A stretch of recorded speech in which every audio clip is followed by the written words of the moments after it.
ഒരു ഓഹരി വാങ്ങുന്നതിനു മുൻപ് ഈ 10 കാര്യങ്ങൾ ശ്രദ്ധിക്കുക. നമ്മളിൽ പലരും ഓഹരി വിപണിയിൽ നിക്ഷേപിക്കുമ്പോൾ ഏത് ഓഹരി വാങ്ങണം എന്ന കാര്യത്തിൽ ആശയക്കുഴപ്പമുണ്ടാകാറുണ്ട്. ഒരു കമ്പനിയുടെ ഓഹരി വാങ്ങുന്നതിനു മുൻപ് അതിന്റെ അടിസ്ഥാനപരമായ കാര്യങ്ങൾ അഥവാ ഫണ്ടമെന്റൽ അനാലിസിസ് എങ്ങനെ വിലയിരുത്താമെന്ന് നോക്കാം.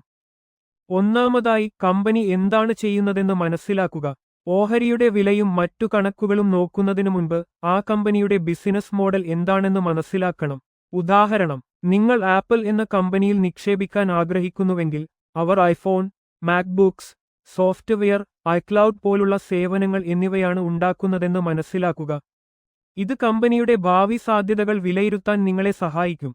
രണ്ടാമതായി, സാമ്പത്തിക രേഖകൾ അഥവാ ഫൈനാൻഷ്യൽ സ്റ്റേറ്റ്മെന്റ്സ് വായിക്കുക. ഒരു കമ്പനിയുടെ സാമ്പത്തിക സ്ഥിതി അറിയാൻ 3 പ്രധാന രേഖകൾ പരിശോധിക്കുക. വരുമാന റിപ്പോർട്ട് അഥവാ ഇൻകം സ്റ്റേറ്റ്മെന്റ്, സാമ്പത്തിക സ്ഥിതി പത്രിക അഥവാ ബാലൻസ് ഷീറ്റ്, പണത്തിന്റെ ഒഴുക്ക് റിപ്പോർട്ട് അഥവാ ക്യാഷ് ഫ്ലോ സ്റ്റേറ്റ്മെന്റ്. ഉദാഹരണം, ഒരു കമ്പനിയുടെ വരുമാന റിപ്പോർട്ടിൽ 3 വർഷത്തിനിടെ വരുമാനം 10 കോടിയിൽ നിന്ന് 20 കോടിയായി ഉയർന്നതായി കാണുന്നുണ്ടെങ്കിൽ അത് ആരോഗ്യകരമായ വളർച്ചയുടെ സൂചനയാണ്.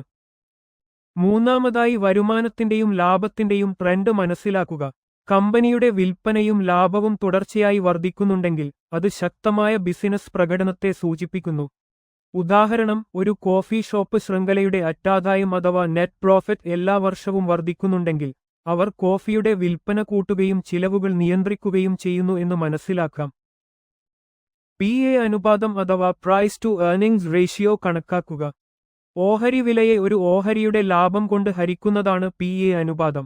ഒരു ഓഹരി അതിന്റെ ലാഭത്തെ അപേക്ഷിച്ച് വില കൂടുതലാണോ എന്ന് ഇത് കാണിച്ചുതരുന്നു.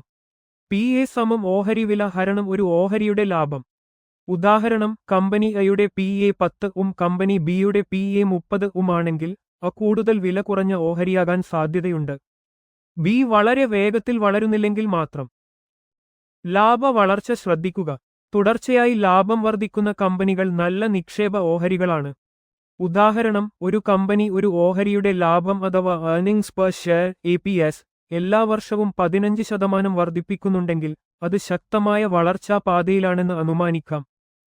ഇൻഡസ്ട്രിയും എതിരാളികളും. മികച്ച സാമ്പത്തികമുള്ള ഒരു കമ്പനി പോലും ആ വ്യവസായം തന്നെ തകർച്ചയിലാണെങ്കിൽ കഷ്ടപ്പെടാൻ സാധ്യതയുണ്ട്. ഉദാഹരണം, സ്ട്രീമിംഗ് സേവനങ്ങൾ വന്നതുകൊണ്ട് ഒരു DVD വാടകയ്ക്ക് നൽകുന്ന കമ്പനിക്ക് സാമ്പത്തികമായി മികച്ച അവസ്ഥയുണ്ടെങ്കിലും അതിന്റെ ഭാവി മോശമായിരിക്കും. ROA അഥവാ റിട്ടേൺ ഓൺ എക്വിറ്റി പരിശോധിക്കുക. ഒരു കമ്പനി ഓഹരി ഉടമകളുടെ പണം എത്രത്തോളം കാര്യക്ഷമമായി ഉപയോഗിച്ച് ലാഭമുണ്ടാക്കുന്നു എന്ന് ROA കാണിക്കുന്നു.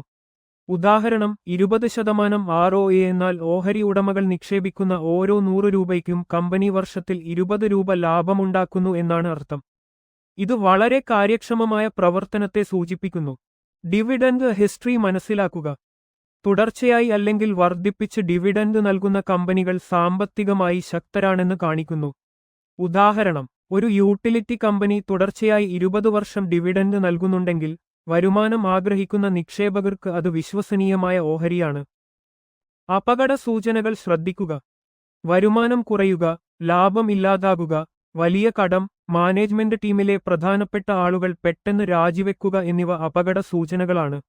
ഉദാഹരണം, ഒരു വർഷം കൊണ്ട് കമ്പനിയുടെ ലാഭം 50% കുറഞ്ഞാൽ എന്തുകൊണ്ടാണ് അങ്ങനെ സംഭവിച്ചതെന്ന് മനസ്സിലാക്കിയതിനു ശേഷം മാത്രം നിക്ഷേപിക്കുക. ഒരു കടമുറി വാങ്ങുന്നതിനെക്കുറിച്ച് ആലോചിക്കുന്നതുപോലെ ചിന്തിക്കുക. നിങ്ങൾ ആ കടയുടെ വരുമാനം, കടം, അവിടെ വരുന്ന ആളുകൾ, സ്ഥലം എന്നിവയൊക്കെ പരിശോധിക്കില്ലേ? അതുപോലെ തന്നെയാണ് ഓഹരികളും. ഓഹരിയുടെ വില നൽകുന്നതിനു മുൻപ് ഈ അടിസ്ഥാന കാര്യങ്ങൾ പരിശോധിക്കുന്നത് വളരെ പ്രധാനമാണ്.